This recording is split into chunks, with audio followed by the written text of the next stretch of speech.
신약성경 173쪽입니다. 신약성경 173쪽 요한복음 15장 1절부터 8절의 말씀을 한 절씩 교독하시겠습니다.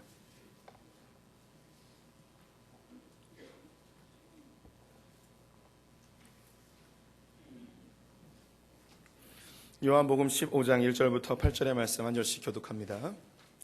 나는 참 포도나무요 내 아버지는 농부라. 물은 내게 붙어 있어 열매를 맺지 아니하는 가지는 아버지께서 그것을 제거해 버리시고, 물은 열매를 맺는 가지는 더 열매를 맺게 하려 하여 그것을 깨끗하게 하시느니라. 너희는 내가 알려준 말로 이미 깨끗하여졌으니 내 안에 거하라, 나도 너희 안에 거하리라. 가지가 포도나무에 붙어 있지 아니하면 스스로 열매를 맺을 수 없음 같이 너희도 내 안에 있지 아니하면 그러하리라. 나는 포도나무요 너희는 가지라. 그가 내 안에 내가 그 안에 거하면 사람이 열매를 많이 맺나니 나를 떠나서는 너희가 아무것도 할 수 없습니다. 사람이 내 안에 거하지 아니하면 가지처럼 밖에 버려져 마르나니 사람들이 그것을 모아다가 불에 던져 사르느니라. 너희가 내 안에 거하고 내 말이 너희 안에 거하면 무엇이든지 원하는 대로 구하라. 그래야면 이루리라. 너희가 열매를 많이 맺으면 내 아버지께서 영광을 받으실 것이요 너희는 내 제자가 되리라. 아멘. 예, 오늘도 주님의 보좌 앞으로 나오신 성도님들에게 하나님의 은혜와 평강이 함께 하시기를 축원드립니다. 우리 옆 사람에게 반가운 얼굴로 인사하겠습니다. 하나님 당신을 사랑하십니다. 네, 오늘은 하나님의 식물원 네 번째 시간인과 동시에 성례 주일입니다. 그래서 포도나무를 함께 보도록 하겠습니다. 성경에 가장 많이 나오는 나무의 비유는 무화과나무, 감람나무 그리고 포도나무를 들 수가 있겠습니다. 그래서 포도나무는 이스라엘 백성들을 상징하는 가장 대표적인 나무입니다. 구절 하나 보도록 하겠습니다. 호세아서 10장 1절 말씀 같이 읽겠습니다. 이스라엘은 열매 맺는 무성한 포도나무라. 그 열매가 많을수록 재단을 많게 하며 그 땅이 번영할수록 주상을 아름답게 하도다. 네, 이스라엘을 포도나무로 직접적으로 묘사한 성경 구절이죠. 그 외에도 성경에는 굉장히 많은 그 포도나무와 이스라엘을 연관시켜서 이야기를 할 때가 많이 있습니다. 포도나무가 제일 처음 등장하는 구절은 노아가 홍수 이후에 아라랏산에서 정착을 한 이후에 포도를 재배하고 그 가운데 이제 포도주로 인하여서 이제 술에 의존하는 모습을 보여주는 것이죠. 공교롭게도 역사상 처음으로 포도를 재배했던 곳이 이 아라랏산 근처입니다. 카스피의 남단에 있는 아라랏산 근처에서 들포도를 개량해서 수확하는 그런 자료가 지금도 남아 있습니다. 지금 이 포도는 여러 가지로 개량이 돼서 한 80종 정도 되어지고 있고요. 보통 이제 3년 이후에 그 열매를 맺을 수가 있습니다. 포도는 3년생이라고 하는데요. 이 3년생이라는 뜻이 뭐냐면 첫 번째 해에 가지가 나고 그 다음에 둘째 해에 또 가지가 나고 그 다음에 셋째 해에 가지가 나면 여기서 열매가 맺힙니다. 그래서 바로 그 줄기에서 맺히질 않아서 좀 특이한 구조를 갖고 있는데요. 구약 성경에 보면 이스라엘이 가나안 땅에 들어갔을 때 하나님이 명령하시는 것 중에 하나가 그 땅에 들어가서 그 해에 난 소출을 먹지 말라고 하고요. 그 다음 해에 나는 열매도 먹지 말라고 합니다. 3년째 되는 때부터 그때부터 먹으래요. 그게 이제 포도에 관련된 부분입니다. 그래서 하나님의 은혜가 또 하나님의 축복이 임하는 그때부터 3년이 지나서야 열매를 먹게끔 하는 그 구절이 바로 이 포도와 직접적으로 연관이 있습니다. 포도는 보통 좀 품종이 지금 개량돼서 조금씩은 다른데 보편적으로 한 50년 정도 삽니다. 그래서 이스라엘 사람들은 이 포도를 직접적으로 자기 사람들과 연관시키는데요. 당시 고대 이스라엘 사회에서 평균 나이가 45세에서 50세 정도 됐다고 합니다. 그래서 포도나무의 그 생애와 함께 자기도 죽기 때문에 이 포도나무를 자기처럼 이렇게 그 사람 이스라엘로 비유하는 경우가 많이 있었던 것이죠. 그 포도나무는 이스라엘의 축복, 또 번영 그런 것들도 상징하지만 가장 큰 이미지는 기쁨입니다. 성경의 이제 전도서 10장 9절 말씀에 보면 잔치는 희락을 위하여 베푸는 것이요 포도주는 생명을 기쁘게 하느니라라는 말씀이 있습니다. 이스라엘에서 이 포도를 재배할 때는 7월 달에 꽃이 피고요. 8월, 9월에 열매를 거두게 되어지는데 이때가 이제 8월, 9월이 굉장히 더운 때거든요. 그래서 기근이 심하고 사람들은 굉장히 목말라 있는 상태입니다. 그래서 이 포도가 수확하는 때면 그들에게 이제 이 기갈이 해결이 되는 거예요. 드디어 이제 마음껏 이제 물을 마실 수 있는, 음료를 마실 수 있는 시기이죠. 독일에는 물이 흔하지 않아서 맥주가 음료수처럼 사용되어지고, 또 이 중동 지방에는 물이 흔치 않아서 이 포도주가 또 음료수처럼 사용되어집니다. 이스라엘 사람들도 굉장히 신기해하는 게 뭐냐면 비가 1년에 600mm 정도밖에 안 오거든요. 그럼에도 불구하고 포도가 자라요. 물을 주지 않는데도 이 포도가 자라는 모습을 보면서 하나님의 은혜, 하나님의 축복의 아주 직접적인 상징물이 되어집니다. 우리 성도님들도 아시듯이 날이 가물면 포도가 당도가 높아지고요, 맛이 좋아집니다. 오히려 비가 많이 오면 이 과일들이 물기를 많이 먹어서 당도가 떨어지잖아요. 그래서 이스라엘 백성들이 이 포도나무가 하나님의 은혜의 통로임을 아주 직접적으로 느끼고 있죠. 7월에 이제 꽃이 피고 열매가 조금씩 맺혀져 가는데, 이스라엘 백성들이 이제 굉장히 목말라 있는 상태라고 말씀드렸죠. 아이들이 혹은 자녀들이 그 포도를 보면서 아버지 저 포도 이제 잘 익은 것 같은데 이제 먹어도 될까요? 그러면 아버지가 먹지 말도록 합니다. 아직 다 연글지 않았기 때문에. 그럼 또 하루 지나서 아버지 너무 목말라요. 저거 먹으면 안 될까요? 너무 배고파요. 저거 먹으면 안 될까요? 그러면 또 아버지가 지금도 먹지 말라는 거예요. 계속 먹지 말라고 그러는 거죠. 그래서 이 7월부터 9월까지 이 기간을 인내의 기간, 고난의 기간이라고 표현합니다. 너무 먹고 싶은데 눈에 주렁주렁 포도가 익어가고 있는데 나는 먹어도 될 것 같은데 아버지는 먹지 말라는 거예요. 그러다가 시간이 점점 지나서 드디어 이제 포도가 다 연글 때에 아버지가 선포합니다. 이제 포도 수확하러 가자. 그날을 상상해 보십시오. 우리 성도님들이 한 2-3달 동안 열심히 기다렸던 걸 드디어 이제 먹으러 가는 거예요. 드디어 내 소원을 성취하러 가는 거예요. 얼마나 기쁘고 즐겁겠습니까? 이 포도를 수확할 때쯤 되면요, 양을 한 마리 잡습니다. 그래서 포도를 다 걷어서 이거를 보관해 놓을 수 있는 방법이 없잖아요. 그래서 이거 포도주로 만들죠. 그래서 발로 막 밟으면서 포도주를 이제 만듭니다. 그래서 양 가죽을 쫙 벗겨서 여기 세 부대죠. 세 부대에다가 포도주를 다 담아요. 그럼 이게 팽창이 될 때에 발효가 되면서 팽창해도 되는 거죠. 그래서 양이 오래된 것은 이제 팽창이 안 돼서 터져버리게 됩니다. 양 가죽은 그렇게 쓰고요. 양은 잡아가지고 이제 잔치를 베푸는 거죠. 이 포도를 수확할 때는 엄청난 기쁨이고요. 이건 굉장히 그들에게 축제인 것이죠. 포도가 주는 이 즐거움입니다. 성경에 보면 하나님에 대한 묘사 중에 나는 졸지도 아니하고 주무시지도 않는다, 이런 하나님에 대한 이미지가 있잖아요. 이 성경 구절을 이스라엘 백성들이 두 경우로 몸으로 직접적으로 이해되어지는 것인데요. 첫 번째는 양을 칠 때에 양의 우리가 있고 그 문에 목자가 지키고 앉아 있습니다. 이 목자는 못된 짐승이나 양들이 이탈하는 것을 막기 위해서 거기에 이제 앉아 있는데요. 졸지도 않고 자지도 않는 그 아주 성실한 모습의 그 목자가 바로 하나님의 모습이라는 것이죠. 또 한 경우가 뭐냐면 바로 그 포도나무가 열매를 맺혔을 때에 도둑들이 이 열매를 따가지 못하도록 하는 거예요. 수개월 동안 인내하면서 열매가 다 주렁주렁 잘 맺히길 바라는 마음으로 기다렸는데 이걸 가져가 버리면 이건 굉장히 큰 손해이겠죠. 그리고 포도밭을 가보셔서 알겠지만 자칫 잘못하면 다른 온전한 포도에게도 큰 상해를 입히기 때문에 꼭 이걸 지켜야 되죠. 그래서 망대를 짓습니다. 망대를 한번 보여드릴게요.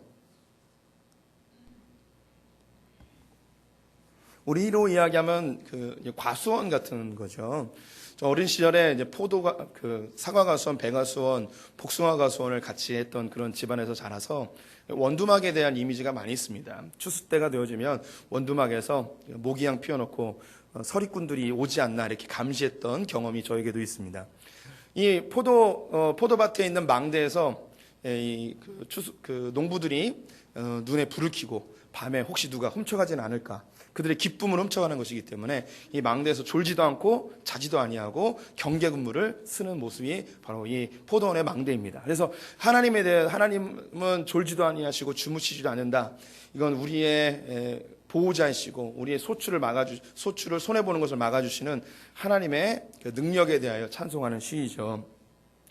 제가 이제 포도에 대해서 여러 가지 설명을 해드렸는데, 포도에 있어서 가장 중요한 특징, 다른 나무들과는 정말 차별성 있는 특징이 있다는 게 뭐냐면, 포도나무는 천지 쓸데없는 나무라는 거예요. 포도는 아무짝에도 쓸모가 없습니다. 하나에만 쓸모가 있습니다. 열매를 맺느냐 못 맺느냐. 포도 열매를 맺는 나무는 좋은 나무고 포도 열매를 못 맺으면 나쁜 나무예요. 다른 나무들은 아주 이 아름드리로 자라서 목재로도 쓰기도 좋고요, 생활용품으로도 쓰기도 좋습니다. 하지만 이 포도나무는 보셔서 알겠지만 넝쿨처럼 생겨서 뭐 전혀 쓸모가 없어요. 기껏 써봤자 이제 그 불쏘시개 정도로만 쓸 수 있지 뭐 괜찮은 그 연료도 안 됩니다. 이 포도나무가 갖고 있는 유일한 효용 가치는 바로 이 열매인 것이죠. 그런데 이 나무에 열매가 맺혀지지 않는다면 어떤 농부가 이것을 잘 관리하겠습니까? 다 잘라버리겠죠. 넝쿨처럼 생기기 때문에 모든 식물이 또 모든 과일들이 햇빛을 잘 받아야지 잘 자라잖아요. 넝쿨이 많아서 이파리가 생기면 밑에 달려있는 포도가 빛을 보지 못해서 이 쓸모없는 가지들은 반드시 잘라내야 됩니다. 나무는 멀쩡한데 이 줄기들의 문제가 생기면 이거 잘라버리게 되는 것이죠. 성경에 보면 그 하나님께서 칼로 보습을 만드시고 창으로 낫을 만드신다라는 표현이 있어요. 전쟁을 그치고 풍성함을 주신다는 뜻인데 그 중에 이제 보습은 쟁기를 의미합니다. 그리고 낫은 우리가 쓰는 낫이 아니고 전정가위인데요. 그 나무 자를 때 쓰는 가위 있잖아요. 이게 원래 바른 표현입니다. 이 보습 역시 포도밭을 갈 때에 쓰는 이 쟁기입니다. 그래서 그 하나님께서 이 전정가위로 가지들을 다 잘라내주는 거예요. 그 농부들이. 그럼 버려진 것들은 사람들이 가져가서 땔감으로 사용을 하게 되는 것이죠. 오늘 성경 말씀에 예수님께서 나는 포도나무에 너희는 가지다라고 이야기합니다. 이 가지가 열매를 맺지 못하면 농부가 과감하게 잘라버려서 이것을 불쏘시개로 쓰게 된다는 것이죠. 너희가 나와 잘 연합되어진다면 가지가 나무에 잘 붙어있기만 하면 열매가 자동적으로 열려지게 되는데 너희들이 나에게 잘 붙어있으면 좋겠다. 이건 비유적인 표현이죠. 나무가 어떻게 자기 의지대로 가지가 자기 의지대로 어떻게 나무로부터 분리가 되겠습니까? 근데 우리가 이제 신앙생활하면서 이 의미가 무엇인지 압니다. 우리가 원래 하나님과 연합되어진 관계로 우리가 만들어졌는데 죄로 인하여서 우리가 단절되게 되었습니다. 이 단절됨으로 인하여서 생명과 풍성한 삶을 잃어버리게 되죠. 그래서 우리 안에 많은 열매가 맺혀질 것 같지만 그 풍랑과 폭풍우가 몰아치면 이파리와 꽃과 열매들이 다 떨어지게 되어집니다. 이 이파리와 꽃과 열매가 떨어지는 것을 막기 위하여 사람들은 종교적인 방법, 과학적인 방법들을 사용해서 어떻게든 내 삶에 열매가 맺혀지길 간절히 원하죠. 그런데 이것은 시절이 지나면 반드시 없어지게 되어 있습니다. 하지만 하나님과 연합되어진, 즉 가지가 나무와 연합되어진다면 폭풍우가 아무리 몰려올지라도 이 가지는 두려워하지 않습니다. 왜냐하면 이 나무로부터 영양분과 수분이 지속적으로 공급되기 때문에 한 철이 지나가게 되어지면 그 다음에 아니면 그 다음 해에 반드시 열매가 맺혀질 것을 기대하게 되어집니다. 성경에서 이 가지 하나는 세대를 의미하기도 합니다. 나의 당대에 이루어지지 않는다면 내 자손 때 아니면 내 후손 때까지도 이 열매가 하나님께서 반드시 맺혀질 것을 기대하게 되는 것이죠. 이게 꿈꾸는 거예요. 아비들이 꿈꾸는 게 이 모습입니다. 그래서 하나님과 연합되어지는 것, 이걸 우리 스스로 할 수 없기 때문에 예수 그리스도께서 오셔서 우리의 죄를 정케하시고 하나님과 우리 사이의 관계를 회복시켜 주셨습니다. 영접하는 자 곧 그 이름을 믿는 자들에게는 하나님의 자녀가 되어지는 관계의 회복이 일어나게 되어진 것이죠. 그렇다면 주님께서 말씀하시는 이 본문의 의미는 무엇일까요? 가지가 나무에 붙어 있는데 이 나무가 제 역할을 못하는 거예요. 열매를 맺지 못하는 거예요. 우리가 지금까지 무화과 나무도 보았고 종려나무 뭐 이런 것들을 봤습니다. 이파리가 무성해요. 그런데 이 안에 열매가 없으면 뿌리와에 문제가 있다는 것이죠. 공급되어지는 영양분이 없는 거예요. 근데 이 영양분이 공급되어지는 의미는 믿음이라고 이야기했습니다. 이 믿음으로 주님께서 주시는 그 에너지, 주님께서 주시는 양분과 수분이 잘 공급되어지면 자연스럽게 열매가 맺혀진다는 것이죠. 식물은 양분과 수분으로 자라납니다. 우리에게 양분과 수분이 무엇일까요? 주님께서 우리로 하여금 좋은 열매를 맺게 하기 위한 양분과 수분을 이미지로 보여주셨습니다. 그것이 뭐냐면 떡과 포도주입니다. 이 떡과 포도주를 잘 먹고 마시는 자에게는 자연스럽게 열매가 맺혀진다는 것이죠. 이 성찬, 떡과 포도주는 주님과의 연합의 표시입니다. 내가 주님께로 공급되어지는 에너지로 내가 살아갑니다라는 의미가 담겨져 있죠. 이 떡은 우리가 이미 다 아시듯이 말씀입니다. 믿음은 들음에서 나고 들음은 그리스도의 말씀으로 말미암게 됩니다. 우리 성도님의 삶 가운데 주님이 기대하신 열매를 맺기 원하신다면 말씀을 가까이 하는 분들 되셨으면 좋겠습니다. 더불어 이 수분은 무엇일까요? 바로 여기 포도주에 담겨져 있는 의미인 성령입니다. 눈에 보이는 이 포도주가 아니라 이 포도주 안에 담겨있는 성령의 충만함을 받으라는 것이죠. 그래서 이 구절을 풀어서 너희는 숨취하지 말라 이런 방탕한 것이니 너희는 성령의 충만함을 받으라는 거예요. 눈에 보이는 술이 아니라 주님의 성령에 대하여 너희가 간구했으면 좋겠다라는 것이죠. 우리의 힘으로 이 세상을 살아갈 수 없습니다. 우리 안에 있는 죄성이 우리를 끊임없이 하나님의 반대편에 서도록 합니다. 이 땅에 강하고 높고 센 것에 대해서 우리가 끊임없이 추구하는 이 사단의 질서에 우리 종로로 타며 그렇게 살아가게 됩니다. 이것을 추구하고 이것이 나에게 소유되어지면 평강과 안식을 얻을 것 같지만 이 땅에서 참된 안식과 평강을 누리는 사람은 없습니다. 하늘로부터 공급되어지는 성령으로 인한 이 세상이 알지 못하는 평강이 우리 안에 임하게 되어지면, 즉 성령으로 충만케 되어지면 내 죄성이 다스려지고 하나님의 질서로 다스려져서 하나님 안에서 주시는 그 기쁨과 참된 안식을 누리며 살아가는 것이죠. 우리 성도님들 신앙생활하면서 특별히 오늘 성찬식을 참여하시면서 말씀 읽을 것을 다짐하시고 성령의 충만함을 간구하시는 시간이 되시기를 축원드립니다. 오늘 예수님께서 이 포도나무 비유를 언제 하시는가? 예수님이 잡히시기 바로 직전인 마지막 만찬 때에 이 이야기를 하시죠. 이 이야기를 하면서 주님은 분명히 포도잔을 돌렸을 것입니다. 포도주를 돌리면서 나는 포도나무야, 너희는 가지야, 너희 안에 아름다운 열매가 맺혀졌으면 좋겠어 하면서 이 포도주를 돌렸을 것입니다. 성경 신약에서 구약에서는 50회가 나오는데 신약에서는 4번이 나옵니다. 3번 각각 하나씩 마태, 마가, 누가, 요한에 한 번씩 나오는데요. 앞에 있는 3가지는 큰 의미가 없지만 오늘 15장에 있는 것은 굉장히 큰 의미로 많은 이야기로 설명을 해주고 계시죠. 그만큼 중요하다는 것입니다.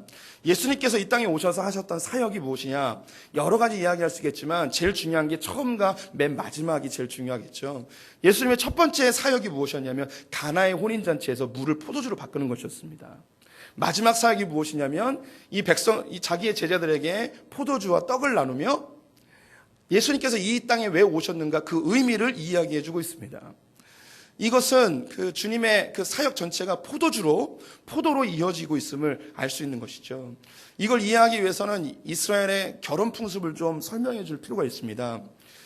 어떤 한 남자가 여자를 좋아해요. 흠모해요. 데이트 같은 거, 연애 같은 거 지금처럼 할 수 없는 때고요. 마음에 들면 그 사람의 청혼하는 방법이 뭐냐면 아버지에게 이야기해서 아버지에게 잔치할 수 있는 돈을 얻어냅니다.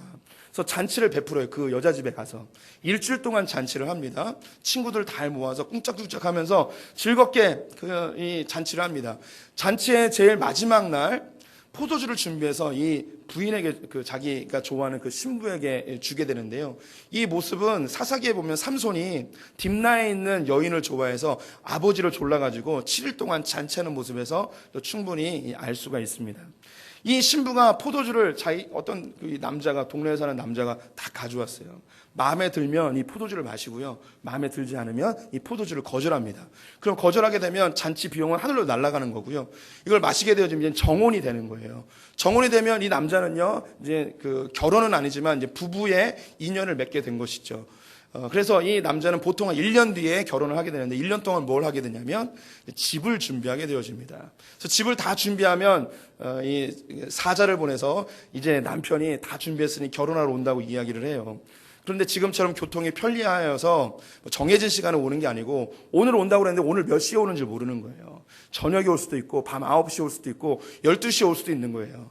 그래서 그 예수님의 비유 중에 그 신랑을 맞이하는 10처녀의 비유가 있죠. 5명은 지혜롭고 5명은 어리석은 그 비유가 곧 올 것 같은데 늦게 오는 거죠. 이 모습이 신랑이 돌아오는 그때를 묘사한 부분입니다. 오늘 예수님께서 이 땅에 왜 오셨는지를 설명하고 있습니다. 내가 신부를 찾으러 왔다는 거예요. 그래서 3년의 공생애 동안 뭐 한 거냐면 이 땅에 있는 신부들 초대하여서 잔치를 베풀었던 거예요. 그래서 예수님은 끊임없이 뭐 했냐면 먹고 마시고 하는 거죠. 바리새인들과 서기관들이 너는 왜 맨날 먹고 마시느냐. 그때 이야기할 때에 신랑이 있는데 왜 먹고 마시지 않겠냐. 신랑이 잡혀가게 되면 그때 금식한다 이야기하는 거죠. 지금 예수님이 오신 그 3년 동안은 뭐냐면 잔치하는 기간이라는 거예요. 정혼하기 위해서 이들이 모였다는 거죠. 신랑이 여기 있다는 거예요. 그래서 열심히 잔치해서 이 신랑이 어떤 존재인지 보여주는 거죠. 어떤 음식을 대령하는가, 어떤 이 폐물을 보여주는가, 이런 거로 인하여서 야, 이 신랑은 내가 믿음직하구나, 내 생애를 맡겨도 되겠구나, 야, 이 남자랑 함께 있으면 내가 고생 안 하고 살 수 있겠구나, 이런 엄청난 것들을 보여주고 있는데 아니 왜 금식하라고 하냐고 이야기하는 겁니다. 잔치를 베풀고 있는 거죠. 이제 잔치는 끝나가고 신부에게 뭘 줘야 되는가? 포도주를 줘야 되는 거예요.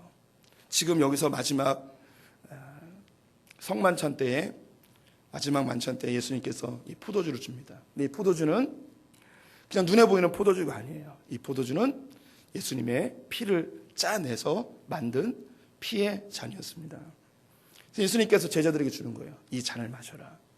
이 잔을 마셔라 했을 때에 이 제자들이 냉큼 마셔버리죠. 그들이 기대했던 건 뭐냐면 예수님 이제 왕이 되니까 야, 예수님과 함께 가면 이제 좋은 날 펼쳐지겠구나 라고 생각했는데 그들은 아무것도 모르고 그 잔을 마셔버렸습니다. 근데 그 잔은 피의 잔이었습니다. 너희가 이 피의 잔을 마시는 그 순간 너희는 나와 함께 자기를 부인하고 십자가를 지고 나와 함께 골고다로 가는 남편 되어진 그분이 가신 길이니까 신부 되어진 우리도 가겠습니다. 이 다짐이다 라는 걸 알려주고 있습니다. 근데 그들이 예수님이 골고다로 올라갈 때에는 전혀 이 뜻이 무엇인지 모르게 됩니다. 예수님께서는 그들이 뜻을 알지 못하고 마시는 걸 알았기 때문에 이 이후로부터 이 일을 떡과 포도주를 마신 이 일을 반드시 기념하여 이것이 무슨 의미인지 너희가 다시금 기억하였으면 좋겠다라고 분부를 하시죠. 누가복음 22장 19절부터 20절 말씀을 같이 읽어보도록 하겠습니다. 또 떡을 가져 감사기도 하시고 떼어 그들에게 주시며 이르시되 이것은 너희를 위하여 주는 내 몸이라. 너희가 이를 행하여 나를 기념하라 하시고 저녁 먹은 후에 잔도 이와 같이 하여 이르시되 이 잔은 내 피로 세우는 새 언약이니 곧 너희를 위하여 붓는 것이라. 아멘. 주님이 기념하라 하셔서 그 이후로 제자들은 매일 주일마다 성찬을 하며 예수님의 그 십자가에 동참하기로 결단을 하게 되어집니다. 오늘 주님께서도 우리 성도님들에게 포도주를 제시하십니다. 이 포도주는 우리와 함께 사귀자는, 우리와 함께 결혼하자는 신랑 되신 예수님의 프로포즈입니다. 이 프로포즈한 이 잔을 마실 때에 우리 안에 각오는 무엇이냐? 예수님이 걸으셨던 그 길에 신랑 되신 당신이 걸으셨기 때문에 당신을 쫓아 나도 그 길을 걷겠습니다. 신랑이 가셨으니 신부인 내가 자연스럽게 따라가겠습니다. 당신이 가는 그 길이 어떤 길이든 나는 그 길을 쫓아가겠습니다. 주님과 영원히 동행하겠습니다라는 다짐의 시간이죠. 1년에 2차례밖에 하지 않지만 우리 성도님들이 이 잔을 대할 때마다 주님이 걸으셨던 그 고난에 신랑 되신 그분이 걸으셨던 그 길에 영원히 함께하기로 매번마다 결단하시는 그날들이 되셨으면 좋겠습니다. 기도하겠습니다. 하나님 아버지,